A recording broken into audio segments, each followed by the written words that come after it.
aquí estás, debemos. Denle un aplauso al Señor. Santo, Dios es bueno. Saluda al que tiene al lado suyo y dígale Shalom. Shalom. Shalom. Tengo mi kippah en la mano, yo soy judío. Y la kippah que usamos los judíos es un recordatorio que sobre nuestra cabeza, sobre nosotros, siempre está el Señor. Y que debajo todo le pertenece al Señor. Son recordatorios solamente. Hoy voy a predicar con mi kippah. Voy a enseñar. Para mí es un privilegio poder hablar sobre Israel. Y es un privilegio poder estar en este día con ustedes.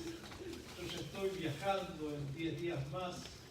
Estoy continuando con la misión que Dios me encomendó. Y estoy viajando a Suecia, donde voy a predicar hasta fin de julio el Evangelio, la palabra del Señor, el mensaje del Evangelio. ¿Ustedes saben cuál es el mensaje del Evangelio? ¿Cuántos quieren prosperar? Vaya a trabajar. Amén. El mensaje del Evangelio es arrepentimiento y perdón de los pecados. ¿Alguien lo entendió? Den el aplauso al Señor.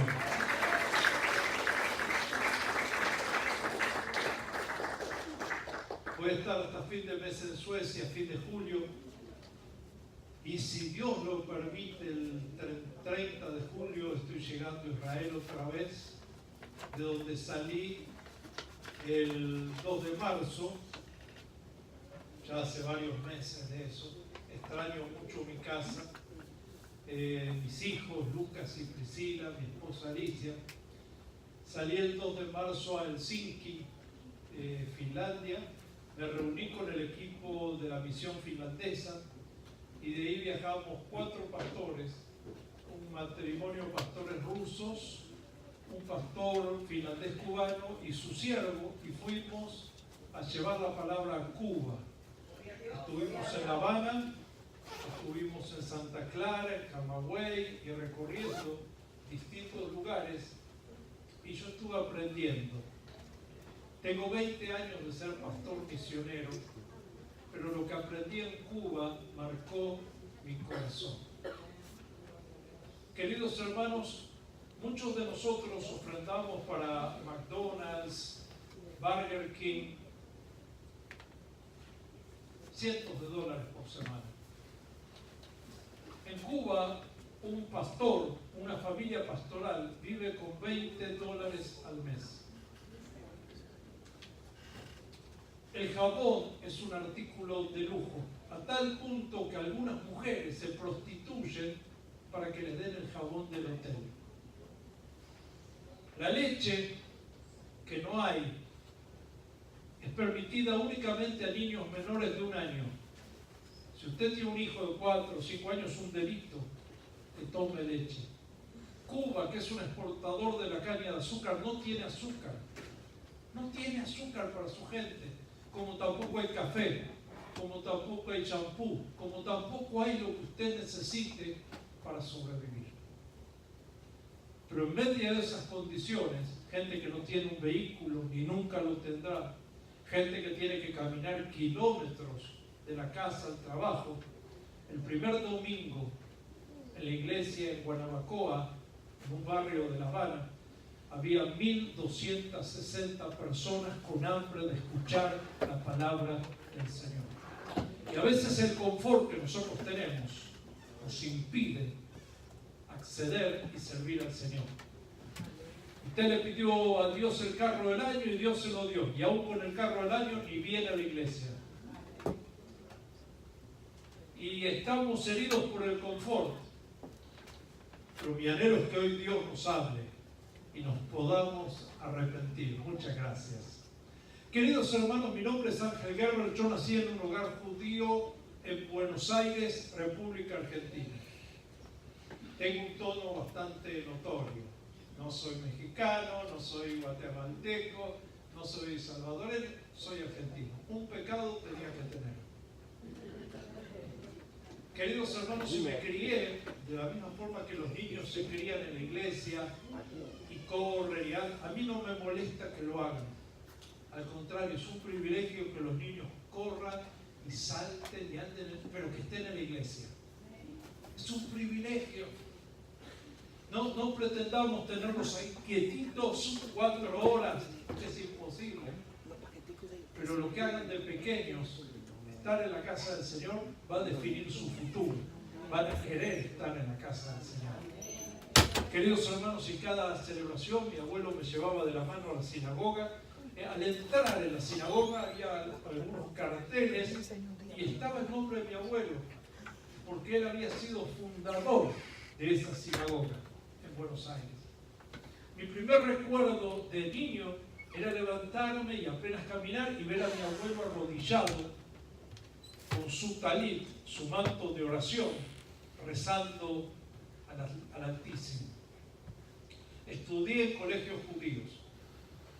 Me formé de acuerdo a la Torá, me formé de acuerdo como mi familia quería para ser un buen judío. Y llegué a la edad de 22 años y nunca supe quién era Jesús. Tenía 22 años y nunca escuché oír hablar de Jesús. Una vez le pregunté a mi abuelo quién es Jesús y me dio un golpe. Me dijo, este nombre nunca se menciona en nuestra casa. Desde que empezó este servicio hasta ahora, miles de personas están muriendo sin saber quién es Jesús. Y somos tú y yo quienes podemos llevarles la salvación. Alguien me acercó una Biblia en la universidad, un Nuevo Testamento, y yo dije, no, yo soy judío. Dijo, pues esto es la continuación del Antiguo Testamento, esto es judío. Yo dije, bueno, lo voy a estudiar. Y me tomó una semana leerme todo el Nuevo Testamento y compararlo con el Antiguo Testamento. Yo leía muchos libros. Queridos hermanos, estaba estudiando conocimiento científico y me di cuenta que era imposible que tantas profecías hechas 700, 600, 900 años antes de que naciera Jesús pudieran cumplirse en una sola persona. Estadísticamente era imposible, a menos que Él sea Dios. Y tenía 22 jóvenes años cuando caí de rodillas y reconocí que Jesucristo es el Señor. Denle la gloria, denle la honra. Aleluya. Dios se había revelado a mi vida y desde ese momento comencé a servir al Señor, a predicar su palabra, a estudiar la palabra del Señor, y me fui formando, fui estudiando. Pero en el año 2000 llegó un momento en el cual Dios me habló y me dijo, te voy a llevar a Israel, la tierra de tus padres, para que anuncies que yo soy el Señor. ¿Cuántos quisieran ir a Israel? Pero, ya bueno, si el Señor le dijera, Israel, ¿usted quisiera ir? Aleluya, gloria a Dios. Bueno, hay una solución para eso. Después al final, la hermana Mildred va a estar repartiendo unos folletitos que son los tours a Israel que organizo personalmente. Soy guía de turismo también, estudié 3 años en la universidad. Pero escuchen, Dios me dijo Israel y yo quedé impactado porque yo me consideraba como Pablo, un mensajero a los gentiles. ¿Por qué? Porque los judíos son difíciles, son un dolor de cabeza. Los judíos son duros, son testarudos, son obstinados y yo no quería saber nada con ellos. Y Dios me dijo, te voy a llevar a tu pueblo. ¿Y sabe qué? En 6 meses Dios me tenía en Israel y no tenía para el pasaje. Y el Estado de Israel le pagó el pasaje a toda mi familia. Porque hay una ley, la ley del retorno, que hace que cualquier judío o descendiente de judío tenga el derecho de habitar en Israel. Hermano, el avión estaba aterrizando y en el momento que tocó las ruedas, ya éramos ciudadanos de Israel. Nos estaban esperando en el aeropuerto a los inmigrantes y usted no pasa por donde pasa todo el mundo, sino que primero nos llevan a un cuarto donde hay comida, hay bebida, hay manjares. Imagínense que acá en el Kennedy lo esperen con comida. Se la cobran primero. Todo un salón para que los niños descansen, para cambiar a los niños, para darse una ducha si usted quería. Y lo segundo, una vez que uno toma aire, le dan su documento y después le hacen pasar por una caja para que tenga los primeros miles de dólares para la semana, hacer los gastos que usted necesite. Cuando llegué a Israel, agradecido por la tierra a la cual el Señor me estaba sembrando, era una época difícil porque había comenzado la segunda intifada, que era un ataque árabe.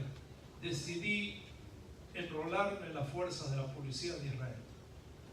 Hasta el día de hoy que soy sargento mayor en las fuerzas de defensa de Israel. Pero en Israel establecimos el ministerio.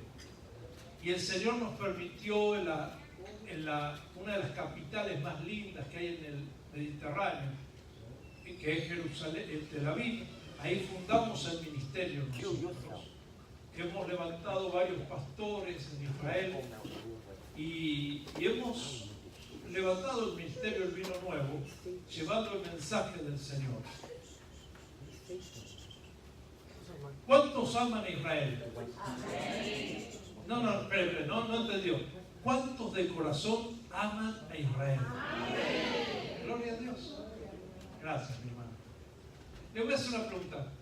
Si la sabe, no la conteste. ¿Cómo se llama la moneda de Israel? ¿Cómo se llama el presidente de Israel? ¿Alguien sabe cómo se llama el presidente? No, ese es el primer ministro. El presidente es Mr. Rivlin. ¿Qué día nació Israel? Entonces no podemos amar lo que no conocemos. Tenemos una emoción, pero no amamos verdaderamente porque no conocemos. Usted no se enamoró de su esposo o de su esposa sin conocerle.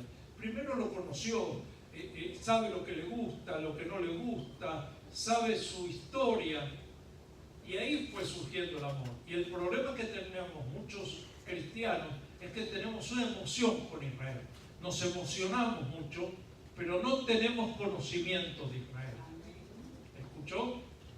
Por eso en esta primera parte yo quiero darle a usted herramientas para que pueda conocer mejor a Israel, para que pueda conocer mejor al pueblo judío, para que pueda tener usted una relación más favorable con el pueblo de Dios.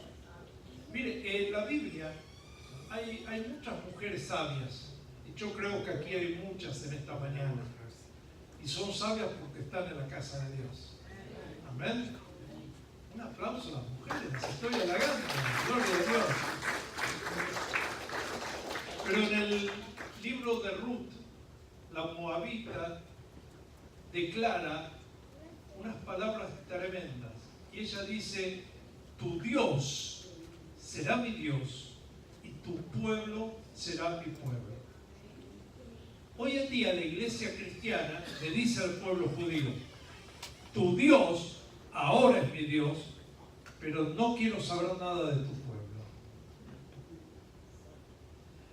¿Cómo se sentiría usted si lo invitan a una fiesta de gala y le dice: usted está invitado, puede comer todo lo que quiera, tomar todo lo que quiera, se puede quedar a dormir, hay una habitación especial para usted, pero no nos traiga a su familia? No quiero saber nada de su esposa, de su esposo, de sus hijos. ¿Cómo se sentiría usted?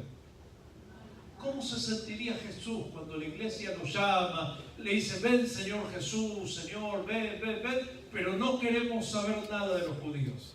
No nos interesa saber nada de Israel. Yo no sé si ustedes saben de Israel, pero hay noticias que no te las van a publicar, las tienes que buscar tú.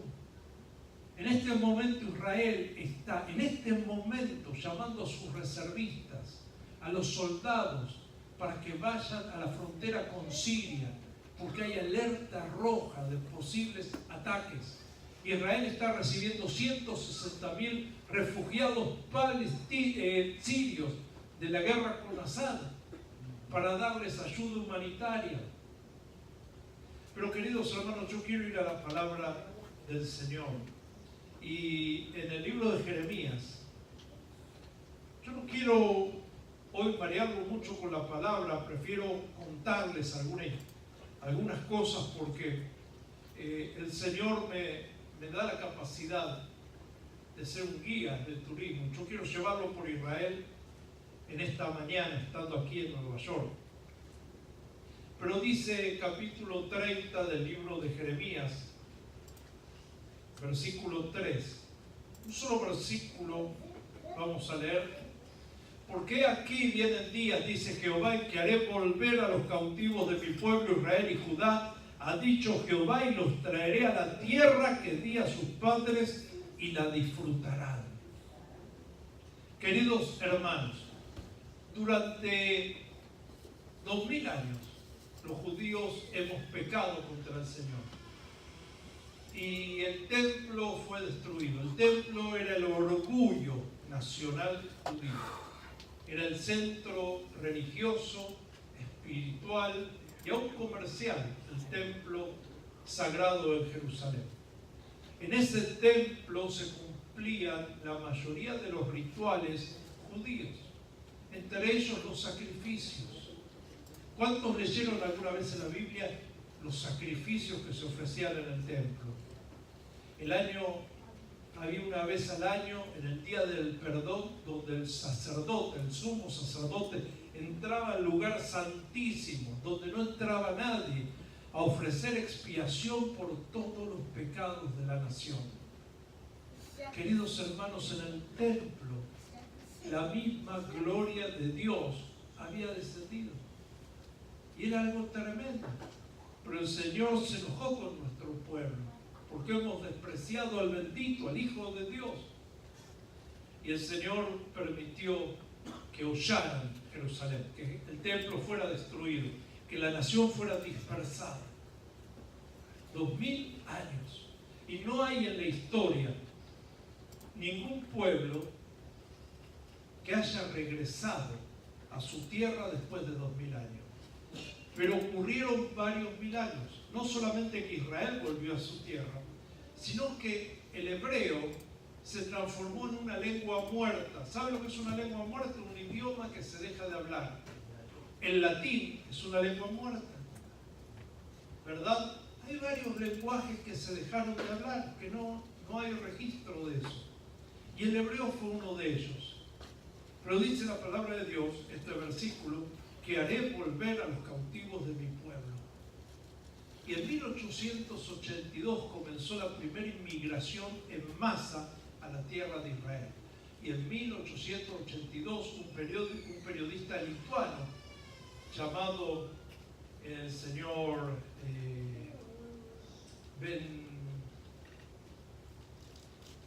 Eliezer Ben Yehuda, me estoy confundiendo algunos nombres, él dijo: vamos a hablar hebreo en nuestra casa. Y esto parecía una locura, porque todos los inmigrantes hablaban el idioma del país de donde venían. Y él decidió hablar hebreo en su casa.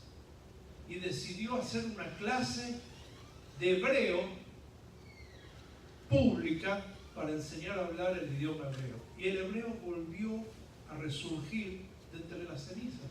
El hebreo era un idioma solamente religioso y hoy en día hablamos hebreo en Israel. De hecho, Israel tiene bien en claro la importancia de que cada judío hable bien hebreo. Que nos pagan el sueldo de un año para que usted no trabaje y solamente aprenda el idioma. ¿Cuántos de ustedes aprendieron bien inglés? ¿verdad? Y tiene 10, 15 años y todavía habla Spanglish. Si usted...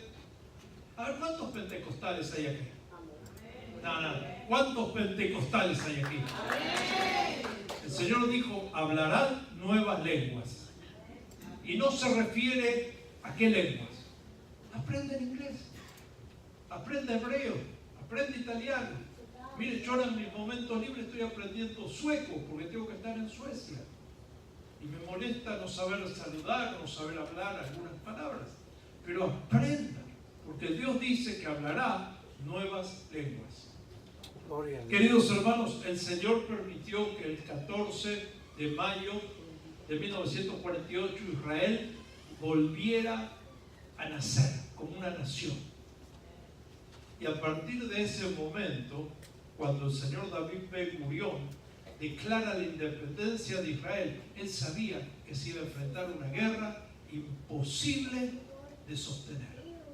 Y al otro día de esa declaración de independencia, 14 naciones árabes le declaran la guerra a Israel. Pero el que toca a Israel toca a la niña de sus ojos. Y el que te toca a ti está tocando a la niña de sus ojos. El que se mete con un hijo de Dios no tiene idea. Se está metiendo con el Señor. Dele la gloria a Dios.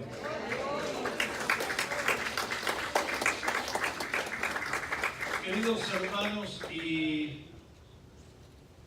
hay una palabra que mucha gente me dice, pastor, los palestinos, ¿quiénes son?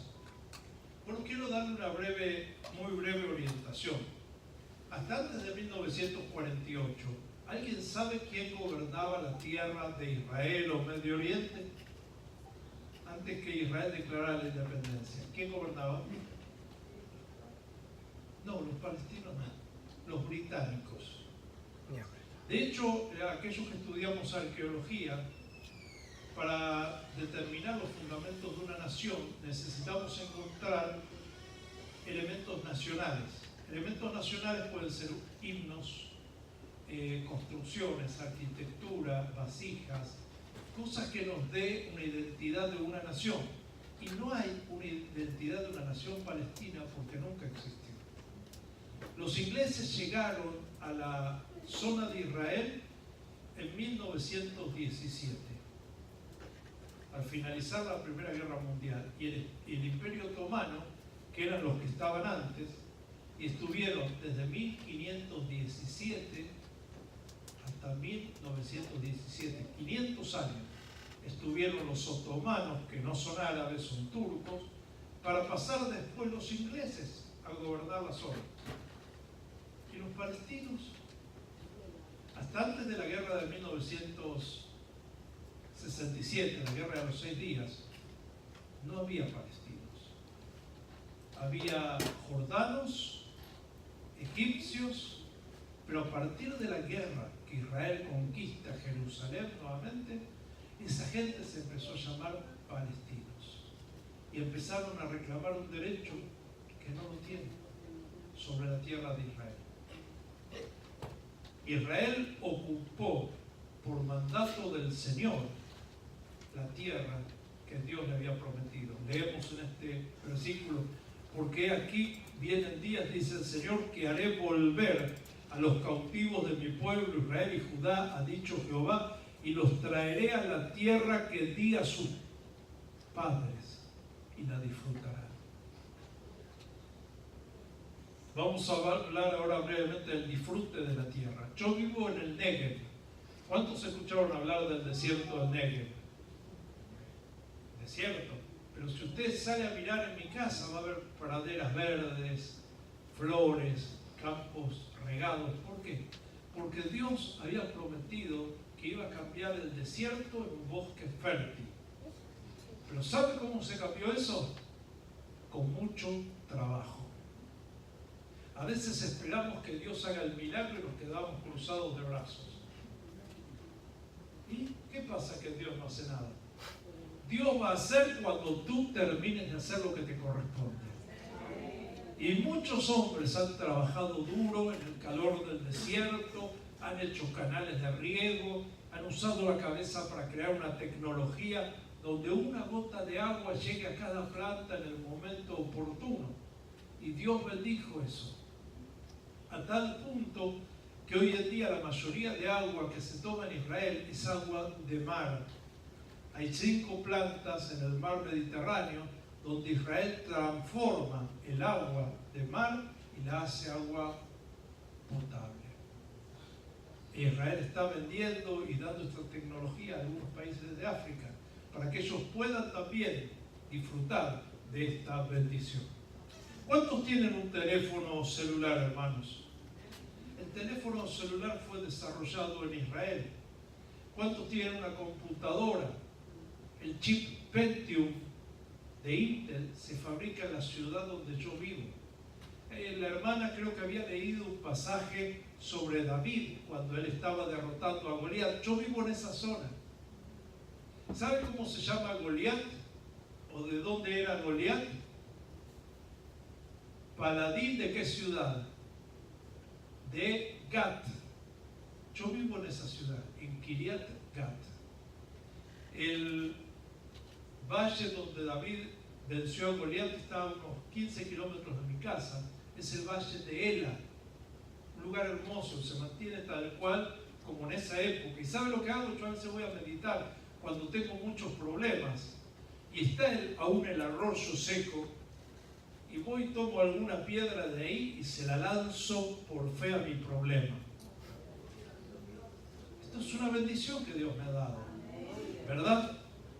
Pero en esta tierra donde ocurrió la Biblia, donde ocurrieron los hechos más gloriosos, hoy en día hay peligros. Las alarmas antimisiles suenan porque los palestinos nos atacan. ¿Alguien se puso a pensar cuánto cuesta un misil? 1 millón. En la guerra del 2014, hacia mi ciudad nos dispararon 4.000 misiles. ¿De dónde sale ese dinero? ¿Por qué no se invierte en hospitales? ¿Por qué no se da a comer a la población? ¿Por qué no se construye algo? Porque el Islam es una ideología de muerte y de terror. Y Alá no es Dios, es un Dios de muerte. ¿Escuchó? ¿Y sabe qué es lo que tanto le molesta al Islam de Israel? Que estamos comprobando que Alá y que Mahoma son falsos, porque ellos han profetizado que todo Medio Oriente sería islámico y en el medio de ellos estamos nosotros, y Dios nos puso para quedarnos. Tremendo lo que le digo. Gloria a Dios. Amén. Pero si el Señor nos puso ahí, tiene un propósito. ¿Y sabe cuál es? Se lo voy a definir en pocas palabras. Dios le dio al pueblo de Israel 3 cosas muy importantes. La primera fue la Torá. Sabía el Señor que los judíos iban a ser fieles en guardar la Torá. Y porque hubo judíos fieles, usted tiene hoy una Biblia.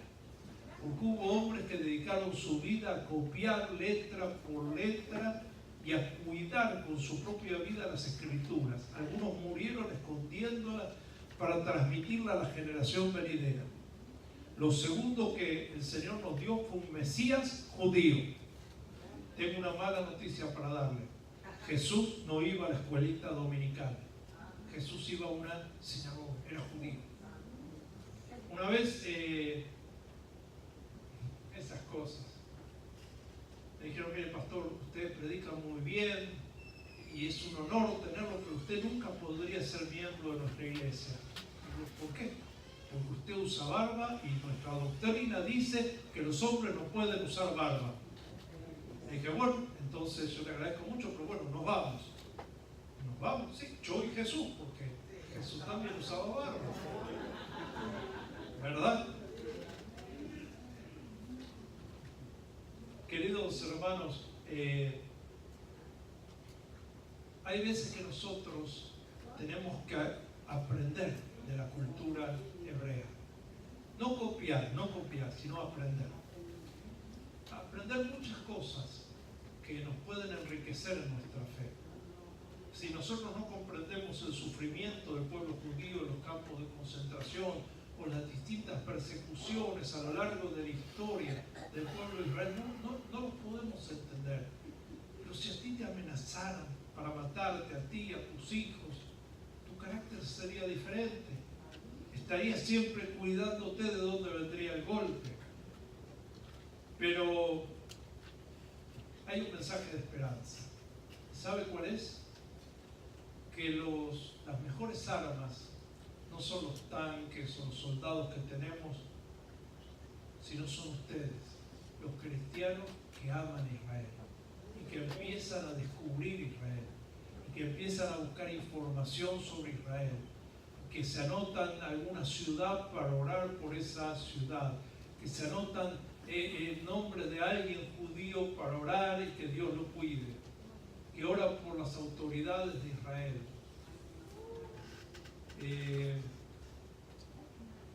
Yo quiero darle algún tiempo si alguien tiene alguna pregunta con respecto a Israel, porque después vamos a entrar a un tema espiritual y bien serio que tiene que ver con la Santa Cena. Pero vamos a hacer unos segundos de preguntas y respuestas de lo que usted quiera saber sobre Israel. Con ayuda del Señor vamos a compartir. Adelante. Recuerde que la única pregunta tonta es la que no se hace. Sí, mi hermana.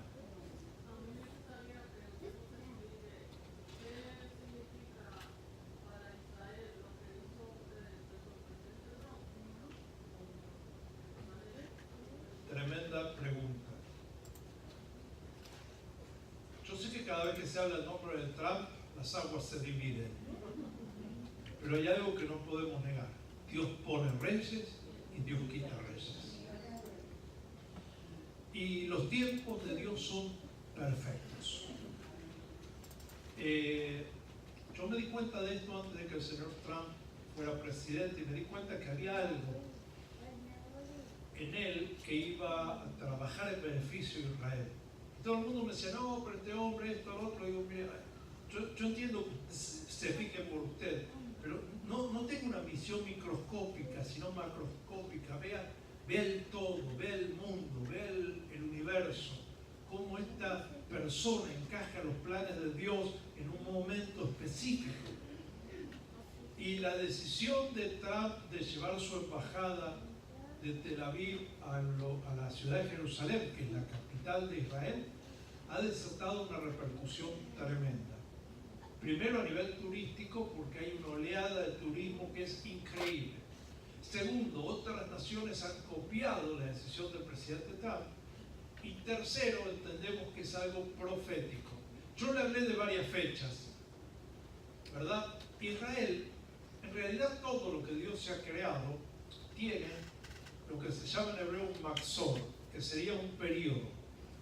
La mujer tiene un periodo, la luna tiene un periodo, la semana tiene un periodo. Dios trabaja con periodos.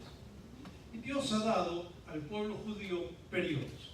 Cada 7 años se llama el año Shemitah. Hay un año de descanso donde la tierra se deja reposar. Pero cada 7 periodos de 7 años, que son 49 o 50 años, se llama el año de jubileo. ¿Sabe lo que es el jubileo? La tierra es redimida, se perdonan las deudas, hay libertad en la tierra. Y los jubileos se cuentan cada 50 años.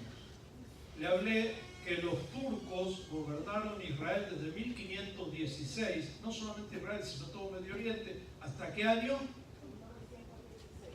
17. Fue un jubileo.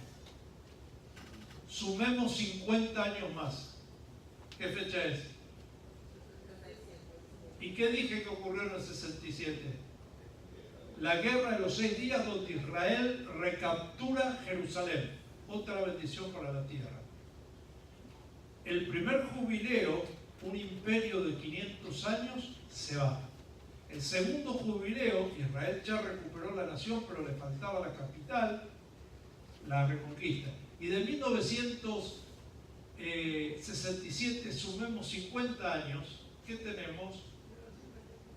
No, tenemos 2017, que fue cuando Donald Trump dijo que iba a trasladar su embajada a Jerusalén. ¿Y sabe lo que significa eso? Que el próximo paso es construir el tercer templo. Cristo viene pronto. Amén. No escuché el aplauso al Señor, Cristo viene.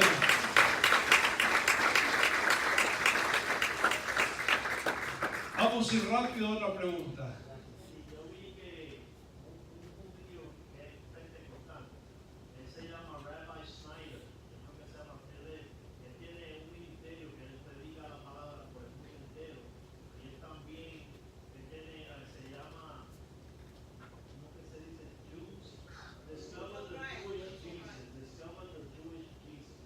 Descubriendo el Jesús judío, sí. Ok.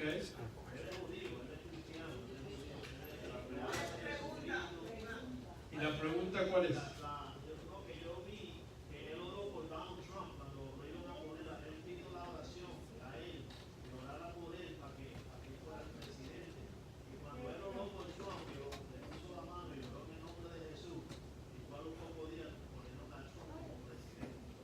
Santo. Mire, nosotros acá no nos inclinamos por la política, pero reconocemos que Dios pone y saca gobernantes. Y que el pueblo de Dios es el que tiene esa llave y no lo sabe. Claro. Mire, nosotros no podemos maldecir. Pero en mi estadía en Cuba, yo oré por esa nación. Y sin saberlo, sin saber nada, en mi estadía hubo elecciones. Y empecé a orar y empecé a reprender todo espíritu maligno. Y por primera vez los Castro dejaron el poder. Hoy en día hay otra persona, bueno, también del mismo clan, pero ocurrió en esas elecciones. Dios mueve su mano por medio de la oración de la iglesia. Sí. Pregunte. Sí, no sé quién levantó la mano. Entonces podemos darnos cuenta, con eso que usted nos está explicando, de que no fue casualidad de que Trump hiciera eso. No hay ninguna casualidad en el mundo del Señor. ¿Alguna otra pregunta por aquí? Recuerde, la pregunta más tonta es la que uno se guarda. Dígalo. Sí, mi hermano. No lo escuché. Amén. Pero la pregunta, ¿cuál es? No, ella me quería decir eso. Gloria a Dios, yo lo tomo. Amén. Santo. Yo lo tomo. Sí, mi hermano. Sí, una pregunta. Yo estoy estudiando y sé, tengo conocimiento de que todos los pasos para el tercer templo están dados. Sí. Pero hay una interrogante que yo tengo. Si el arca de la alianza que el Señor le dio al pueblo de Israel no es la que ellos están construyendo, ¿en base a qué va a ser esa alianza? Mire, el tema del arca de la alianza es bien complejo y yo tengo cierta autoridad para hablar de esto porque organicé el año pasado una expedición arqueológica en torno a ese tema, pero no creo, mire hermano, yo no creo que el arca de la alianza aparezca en este tiempo. No creo, está muy bien oculta, pero está todo listo para el tercer templo. Lo único que hasta el momento está impidiendo la construcción es la cúpula de la roca, o la cúpula dorada que está allí, que por cierto he traído para el final, aquel que quiera, algunos discos con conferencias donde está la guerra profetizada del Salmo 83, donde explico cómo y en qué circunstancias esa cúpula va a ser quitada y va a desaparecer. Mire, hay una guerra profética que es la que va a suceder, está en el Salmo 83, no les voy a hablar de esto ahora porque es todo un tema, más de 2 horas de exposición, pero es una guerra con los países árabes de alrededor. En esa guerra van a quedar 3 situaciones profetizadas para el pueblo de Israel. Primero, Israel va a tener las dimensiones bíblicas que Dios le prometió a Abraham. Desde el Nilo hasta el Éufrates, Israel nunca tuvo esas tierras. Segundo, va a desaparecer la cúpula dorada, se va a establecer el tercer templo, y por último se van a establecer las condiciones para la futura guerra de Gog y Magog. ¿Verdad? ¿Alguna otra pregunta más? Sí, mi hermana.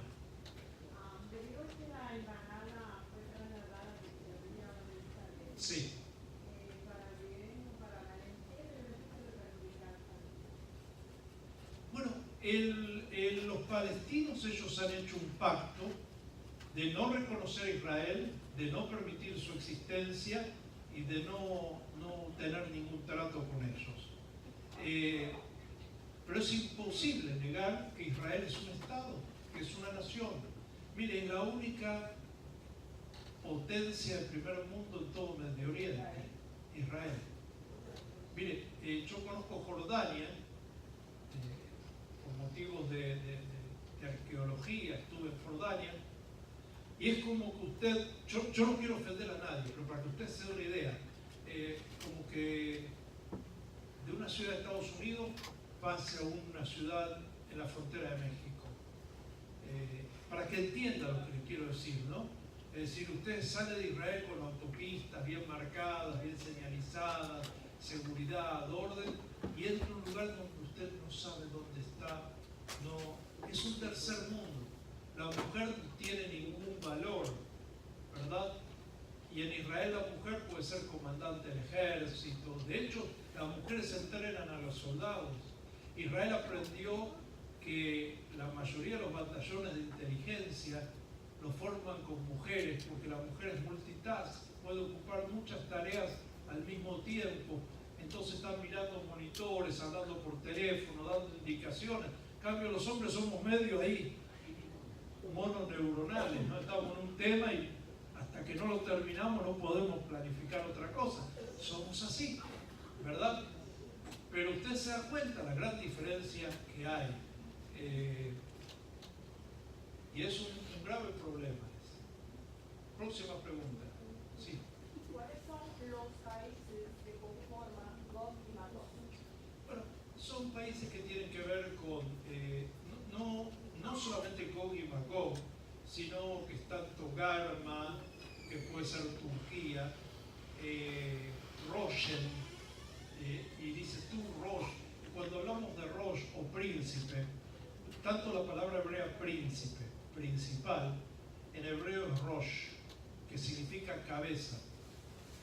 Y cuando habla de Rosh, también está hablando de Rusia, ¿verdad? De Rusia. Pero nosotros creemos que Gog y Magog van a ser algunas naciones como Turquía, Rusia, posiblemente Armenia. No hay problema en identificar a los persas, que son conocidos como los asirios, ¿verdad? El tema es que las profecías fueron dadas en una época donde el mundo o el globo tenía un formato diferente al que hay ahora, y hoy en día lo tenemos que interpretar de acuerdo a las naciones que están habitando ese territorio. Próxima pregunta. Sí, mi hermano. Una curiosidad por saber cómo viven los judíos cristianos y los judíos que solo creen en Dios. Ok. Los judíos cristianos en Israel nos llamamos judíos mesiánicos. Somos gente que nació en el judaísmo y que aceptamos a Jesús como nuestro Mesías.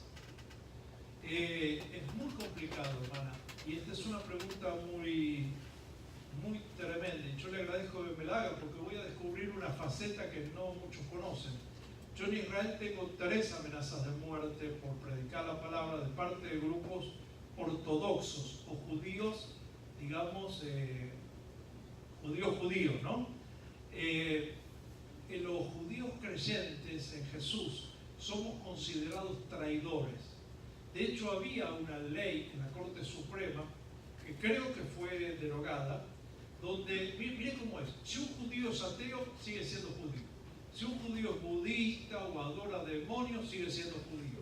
Si un judío se convierte, no sé, a la nueva era, sigue siendo judío. Pero si un judío acepta a Yeshua, deja de ser judío. Hasta tal punto es la presión social, no solamente en nosotros, sino en nuestros hijos. Los hijos sufren boicot, sufren bullying, sufren un aislamiento total, y de hecho hubo algunos pastores que tuvieron que irse de Israel porque le hacían, imagínense, usted sale a la mañana, una manifestación en la puerta de su casa, le pegan afiche con su cara diciendo que usted es un asesino del pueblo de Israel. Mire, que a uno lo reconozcan como misionero es un honor, ¿verdad? Pero en Israel misionero es como que a un pastor le digan adúltero, ladrón, lo descalifican para siempre. Y es muy peligroso, pero gracias a Dios hasta el día de hoy somos más de 15.000 judíos mesiánicos. Una población de 8 millones. Sí, mi hermano. No, Hashem significa el nombre. Y el judío es tan respetuoso de no mencionar el nombre de Adonai o del Señor, porque en realidad no hay forma de saber cómo se llamaba, porque no se escribían las vocales y solo había 4 letras, Yud, Hei, Vav, Hei. Entonces el judío, para no cometer un error, decía el nombre. Y Hashem significa el nombre, ¿verdad? O sea que no es un nombre de Dios, sino es el nombre. Próxima pregunta, ¿hay alguna pregunta más? Sí, mi hermano. En el Nuevo Testamento hay, y a través de la Biblia, 3 letras: J-A-H. Ja, sí. Ja. O ya. Yahweh y Jesús. Sí, mire, yo le voy a enseñar muchas palabras judías que usted las emplea a diario. Aleluya. Ahí está el ya. Alelú o la alel. La alel es el verbo alabar, ¿verdad? Y alelú es una invitación, una exhortación. Alaben allá, ¿verdad? Que es Jehová, pero no es con la J, con la A, con la B corta, con la W, que en hebreo no existe la W, ¿verdad? Entonces es un problema, ¿no? Con esto le quiero traer un problema. El judío prefiere no decir el nombre de Dios y decir el Señor, Adonai, el Eterno, el Creador, por una cuestión de respeto solamente, ¿verdad? Eso le llaman Yeshua. Sí. Yeshua Mashiach es Jesucristo. Mashiach es ungido. Y Yeshua es el nombre de él en hebreo, ¿verdad? La madre le diría, Yeshua, ven a comer, ¿verdad? Entonces, nosotros en Israel le decimos Yeshua. ¿Alguna otra pregunta? Si no hay otra pregunta, nosotros vamos a ir ahora al receso, porque yo quiero empezar temprano porque tengo una administración poderosa. Poderoso lo que viene. Damos un aplauso al Señor.